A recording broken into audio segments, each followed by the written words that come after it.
नमस्कार, मैं doctor Rakesh सुकेजा, paediatrician रोशन hospital Bhopal विगत 27 सालों से पीडियाट्रिक्स और नियोनेटोलॉजी की प्रैक्टिस करता हूं। 1 अगस्त से 7 अगस्त तक पूरे भारतवर्ष में ब्रेस्ट फीडिंग प्रमोशन वीक मनाया जाता है। क्या बात है, ऐसी क्या खास चीज है जिसके लिए ब्रेस्ट फीडिंग को इतना जोर दिया जाता है? हम बहुत अच्छे से समझ सकते हैं, भारत में हम संयुक्त परिवारों में रहते हैं। अब धीरे धीरे करके थोड़ी पॉपुलेशन डायनामिक्स चेंज होती जा रही है, उस वजह से थोड़ा रेफरेंस आया है। अदरवाइज भारतवर्ष में आज भी संयुक्त परिवारों का चलन है। इस कारण ब्रेस्ट फीडिंग मदर्स कर पाती है। विदेशों में जहाँ पर यह चीज संभव नहीं होती, उसको एक्टिवली प्रमोट करने के लिए ब्रेस्ट फीडिंग प्रमोशन वीक जैसी एक्टिविटीज की जाती हैं। ब्रेस्ट फीडिंग सपोर्ट ग्रुप्स बनाए जाते हैं। ऐसा क्या खास है ब्रेस्ट फीडिंग में? ऐसी क्या बात है? क्या हम इसको जो है किसी फॉर्मूला के द्वारा अचीव नहीं कर सकते? जवाब है बिल्कुल नहीं। माँ के दूध से अच्छा बच्चे के लिए और कुछ भी नहीं है। न खाली यह एक बहुत अच्छा न्यूट्रिशन है, बल्कि मदर और बच्चे की बॉन्डिंग के लिए इससे बेहतर कोई और तरीका नहीं।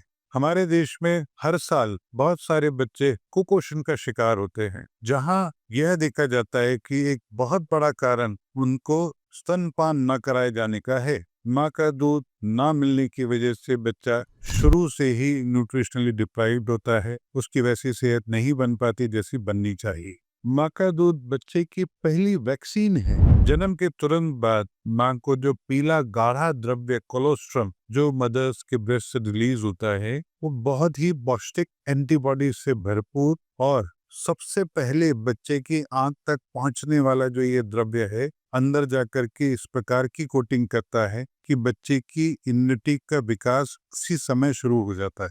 बहुत सारे बच्चे समय पर दूध न मिलने की वजह से इस चीज से वंचित हो जाते हैं। सबसे अच्छा हो कि बच्चे के जन्म के तुरंत बाद उसे लेबर रूम में ही माँ की छाती पर लगाया जाए। Mother's milk is baby specific. इसके कहने का तात्पर्य यह है, जब बच्चा समय से पूर्व जन्म लेता है तो अपने आप कुदरती माँ के दूध के अंदर के जो कंटेंट्स हैं वो अलग होते हैं। उसके अंदर प्रोटीन की मात्रा, एंटीबॉडीज की मात्रा, फैट की मात्रा कुछ ज्यादा होती है, ताकि कमजोर कच्चे बच्चे को कुछ एक्स्ट्रा न्यूट्रिशन मिल सके। माँ का दूध बेबी स्पेसिफिक होने का एक दूसरा तात्पर्य ये भी है, जन्म के तुरंत बाद जो दूध की क्वालिटी है वो अलग होती है। 1 महीने पर माँ के दूध की क्वालिटी कुछ अलग होती है। 6 महीने के बाद ये क्वालिटी अपने आप चेंज होती जाती। यह एक गलत भ्रांति है कि दूध पिलाने से माँ की सेहत पर कोई गलत असर पड़ेगा। ऐसा बिल्कुल भी नहीं है, बल्कि प्रेगनेंसी के दौरान जो एक्स्ट्रा फैट, जो एक्स्ट्रा वेट मदर्स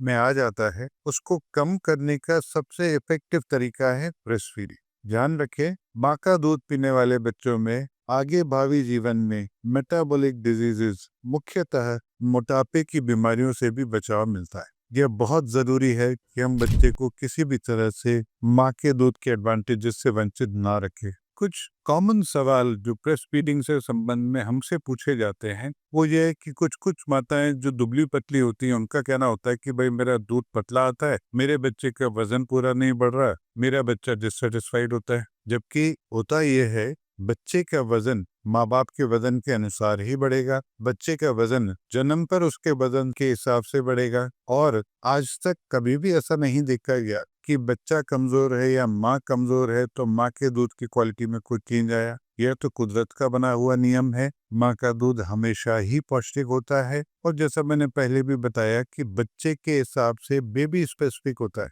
ऐसा भी बहुत बार देखने में आया है कि माएँ कमजोर होती है, उनके शरीर में खून की कमी होती है, लेकिन फिर भी उनके दूध की क्वालिटी में कहीं कोई कमी नहीं होती। माँ का दूध पीने से, इम्यूनिटी अच्छी होने से आगे जीवन में बच्चे को डायरिया, निमोनिया जैसे इन्फेक्शन वाली बीमारियां, अस्थमा, एलर्जी, स्किन संबंधी परेशानियों से भी बहुत हद तक बचाव मिलता है। ऐसे बच्चों की इंटेलिजेंस क्वोटिएंट नॉर्मल बच्चों से अच्छी होती है। हम समझ सकते हैं कि जिस बच्चे को भरपूर प्यार मिला, माँ के साथ मिला, माँ की गोद मिली, हमेशा ही उस बच्चे का मानसिक विकास दूसरे बच्चों से बेहतर होगा। बहुत सारी माँ ये पूछती है कि हम जो है बच्चे को पानी न दें, ऐसे कैसे हो सकता है? आप ऐसा बिल्कुल ना सोचें कि आपने बच्चे को पानी नहीं दिया। माँ के दूध में लगभग 75 से 80% पानी होता है, जो कि बच्चे की पानी की सारी जरूरतें पूरी करता है। हाँ, बच्चा जब माँ का दूध पीता है, ऐसे बहुत सारे बच्चों को फिजियोलॉजिकल डायरियाज होते हैं। दिन भर में बच्चे 10-10, 12-12 बार पतली पतली पॉटी करता है। उससे डरने की बिल्कुल बात नहीं है। जब तक वजन अच्छे से बढ़ रहा है, तब तक इससे बिल्कुल ना डरें। दूसरी तरफ माँ का दूध पीने वाले कई बच्चों को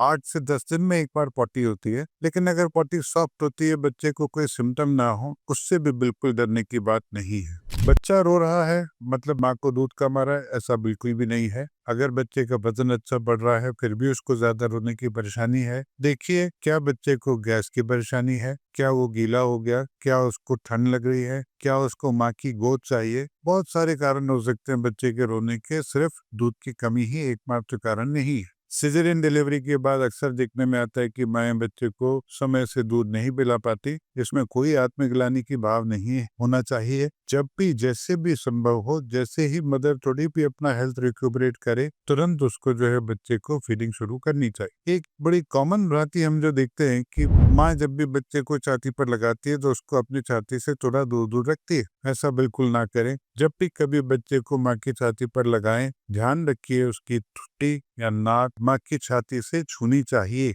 निप्पल के आसपास से कुछ ब्लैक स्किन एरियोला उसके मुंह में जाना चाहिए। तभी बच्चा जो है प्रॉपर पोजीशन में, जब बच्चा माँ की छाती पर लगेगा तो लैच कर पाएगा, तभी फीड कर पाए। बच्चे का मुंह बड़ा खुला नजर आएगा, थोड़ा ऊपर से मसूड़े भी नजर आएंगे, क्योंकि शुरुआती दूध पतला पानी वाला होता है, पीछे का दूध गाढ़ा आता है। इस वजह से बच्चे को एक बार में एक तरफ की छाती पूरी खाली करनी चाहिए। यह भी एक भ्रांति है कि बच्चे को साइड बदल बदल करके दूध पिलाएंगे तो दूध ज्यादा आएगा, ऐसा नहीं है। पौष्टिक दूध के लिए एक बार में एक तरफ की छाती पूरी खाली करना है और आखिरी में दूध पिलाने के बाद बच्चे को कंधे पर लगाएं, पीठ पर चपकी दें, टकार दिलाएं, तो उससे रिगर्जिटेशन, दूध वापस निकालने की जो प्रॉब्लम होती है, उससे भी उसको राहत मिले। दूध की मात्रा अच्छी बनी रहे, उसके लिए एक बहुत बेसिक रिक्वायरमेंट है कि माँ के शरीर में पानी की कमी बिल्कुल ना। हम ध्यान रखते हैं, अगर कभी गर्मी के दिनों में हमारा मुंह सूखता है, पानी की कमी होती है, तो हमारा मुंह भी सूख जाता है। उसी तरीके से अगर लैक्टेटिंग मदर के शरीर में पानी की कमी होगी तो उसको भी जो है दूध की मात्रा स्वतः कम हो जाएगी। इस बात का विशेष ध्यान रखें।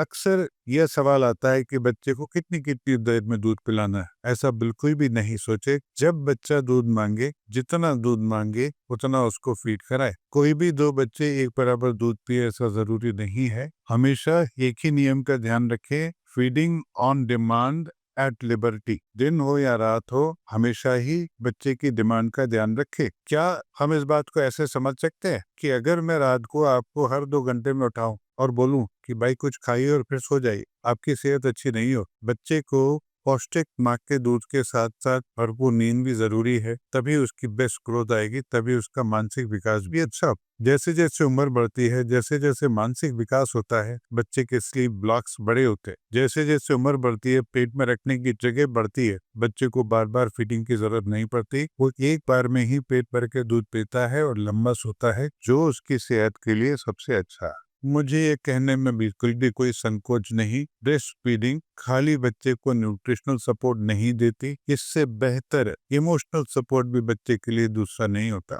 मैंने आज तक कभी भी कोई बच्चा ऐसा नहीं देखा जिसको माँ की छाती पर लगा हो और उसके साथ में हुई एक्सीडेंट हो जाए। बच्चे को किसी प्रकार की बीमारी, छींक, सांस, कुछ भी परेशानी हो रही है, ब्रेस्ट फीडिंग बिल्कुल ना बंद करे। अगर माँ को कुछ सर्दी, खांसी, जुकाम, कॉमन सा बुखार होता है तो भी माँ जो है मास्क का यूज करे, लेकिन बच्चे की ब्रेस्ट फीडिंग बंद ना करे। माँ के द्वारा दवाइयाँ कई बार चल रही होती है, उसके चलते भी जो है कुछ एंटीसाइकोटिक मेडिकेशंस, मानसिक स्वास्थ्य संबंधी कुछ दवाइयाँ या कैंसर में यूज होने वाली कुछ कीमोथेरेपी वाली दवाइयाँ ही एक कंट्राइंडिकेशन बन सकता है। अदरवाइज जब भी कभी माँ को अगर लंबे समय से कोई बीमारी के लिए कोई दवाइयाँ चल रही है, सिर्फ इतना ध्यान रखें बच्चे को दूध पिलाएं और उसके तुरंत बाद दवा ले लें, ताकि 1.5-2 घंटे के बाद जब बच्चे में फिर से फीडिंग का समय आता है, तब तक माँ के शरीर में भी उस दवा का असर कम। इस प्रकार हम बच्चे को किसी भी दवाई से कोई एडिक्शन या साइड इफेक्ट से बच जाते हैं। ध्यान रखिए, बहुत सारी माएं और परिवार अपने बच्चे को बेहतर से बेहतर न्यूट्रिशन देने के लिए अलग तरह के दूध का इस्तेमाल भी करते हैं। मैं कहना चाहूंगा, गाय का दूध गाय के बच्चे के लिए सबसे स्पेसिफिक है। बॉटल फार्मूलाज अपने साथ और भी इन्फेक्शंस की समस्या लेकर आते हैं। साथ ही साथ बच्चे को माँ की छाती पर लगकर जो आत्मिक संतोष मिलता है, वो इन सब चीजों में नहीं है। कृपया इस बात को अपने मन में पक्का करें कि माँ के दूध से बेहतर बच्चे के लिए कुछ और नहीं है। कभी कुछ सिचुएशंस ऐसी भी बनती हैं जहां एक माँ को ट्विन्स हुए, ट्रिपलेट्स हुए, तो मैं एग्जाम्पल देता हूँ कि मंत्रा भगवान राम की एक धायमा थी। इतिहास हमको बताता है, एक माँ 2 बच्चों को, 3 बच्चों को भी बराबर सक्सेसफुली ब्रेस्टफीड कर सकती है। तो इसको सोचकर बिल्कुल भी मन छोटा ना करें। अपना रीच शेड्यूल जो है, अपने सोने जागने का समय थोड़ा शेड्यूल करें, पानी थोड़ा एक्स्ट्रा लें। मुझे पूरा विश्वास है आप बच्चे को बिल्कुल अच्छे से ब्रेस्ट फीडिंग कर पाए। मुझे कहने में कभी कोई संकोच नहीं है कि ब्रेस्ट मिल्क जो है एक लाइव फ्लूइड है। इस वजह से बच्चे के शरीर में माँ के शरीर से न खाली न्यूट्रिशन बल्कि लाइव इम्यूनिटी भी पहुंचती है। आशा करता हूँ कि मेरे इस मैसेज से आपको कुछ पॉजिटिव जरूर मिला होगा। अगर हाँ, तो इसे लाइक भी करें और इस संदेश को ज्यादा से ज्यादा आगे बढ़ाएं। नमस्कार।